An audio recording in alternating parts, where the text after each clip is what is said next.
তারপর আসবো আমরা এইটা কি স্টিয়ারিং পাওয়ার অয়েল রিজার্ভ ট্যাঙ্ক, স্টিয়ারিং পাওয়ার অয়েল বা পাওয়ার ফ্লুইড বলতে পারি আমরা, কেমন? তাহলে এখন এই স্টিয়ারিং পাওয়ার অয়েলের সাথে কার সাথে লিঙ্ক দেখছেন? এখানে একটা পাইপ, দুইটা পাইপ, ঠিক আছে? একটা দিয়ে যায় আর একটা দিয়ে কি হয়, আসে। এই পাইপটা কি হয়, ঘূর্ণায়মান থাকে, মানে পাইপে যে একটা দিয়ে যায় আর একটা দিয়ে আসে এই ট্যাঙ্কে। যখন আমরা গাড়িটা স্টার্ট করি তখন স্টিয়ারিং ওখানে পাওয়ার মোটর আছে, কি আছে? পাওয়ার মোটর। পাওয়ার মোটর যদি নষ্ট হয়ে যায় তাহলে স্টিয়ারিং কি হবে, জ্যাম হয়ে যাবে। স্টিয়ারিং অনেক সময় শক্ত হয়ে যায় না, অনেক গাড়ির দেখবেন স্টিয়ারিং একটু শক্ত, আর অনেক গাড়ির স্টিয়ারিং একদম সফট, হাতের ইশারায় ঘোরে, আর অনেক গাড়ির স্টিয়ারিং দুই হাত দিয়ে ঘুরাইতে হয়, আবার অনেক গাড়ির স্টিয়ারিং একদম জ্যাম, অনেক শক্তি দিয়ে ঘুরাইতে হয়। এটার কারণ কি? এইটার কারণ পাওয়ার মোটর।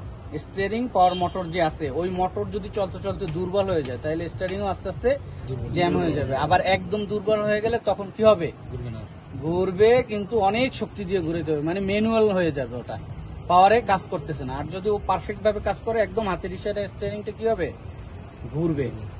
ক্লিয়ার? তারপরে এখন এই যে মোটরটা যে ঘূর্ণায়মান থাকে স্টার্ট দিলে, ওই মোটরটা কি হয়, এই যে দুইটা ট্যাঙ্ক আছে, একটা দিয়ে যায়, দুইটা পাইপ আছে, একটা পাইপ দিয়ে যায় আর একটা পাইপ দিয়ে আসে, ওই দিক থেকে ঘুরে এই ট্যাঙ্ক পর্যন্ত ঘুরে আসে, ঠিক আছে? এটা ঘূর্ণায়মান থাকে কিসের মাধ্যমে, ওই মোটরের মাধ্যমে। কেমন? এটা কি ক্লিয়ার? তারপরে আসি, এইটারও একটা মেয়াদ আছে। এটা যদি কালো হয়ে যায় বা এটারও যদি ওই ধারণ ক্ষমতা বা কমে যায়, তখন আমরা এই পাওয়ার অয়েলটা কি করব, চেঞ্জ করে ফেলবো। হ্যাঁ, সবগুলোর মেয়াদ আছে, সবগুলাই মেয়াদ উত্তীর্ণ হইলে আমাদের কি করতে হবে, চেঞ্জ করে নিতে হবে। আচ্ছা, তারপর এইখানে আরেকটা কাজ আছে। আমরা কি করি, স্টিয়ারিংটাকে ফুল ডাইনে কেটে চেপে ধরে রাখি, অনেকে রাখি না, তখন কিন্তু এখানে একটা আওয়াজ হয়, ঘো ঘো ঘো ঘো করে একটা আওয়াজ হয়। এইটা কিন্তু খুবই খারাপ। খুবই খারাপ বলতে, স্টিয়ারিং পাওয়ারটা নষ্ট হয়ে যায়। কেন নষ্ট হয়ে যায়? ওই যে চেপে ধরার কারণে। চেপে ধরলে এই যে সার্কুলেশন হয়, সাইকেলিংটা হয়, স্টিয়ারিং পাওয়ার অয়েলটা কি হয়, সাইকেলিং হয়, ওইটা চেপে ধরলে আর যাওয়া আসা করতে পারে না। তখন মোটরের প্রেসার পড়ে, এই পাইপে প্রেসার পড়ে, প্রেসার পড়ার কারণে অনেক সময় এই পাইপগুলো কি হয়, ফেটেও যায়, ঠিক আছে?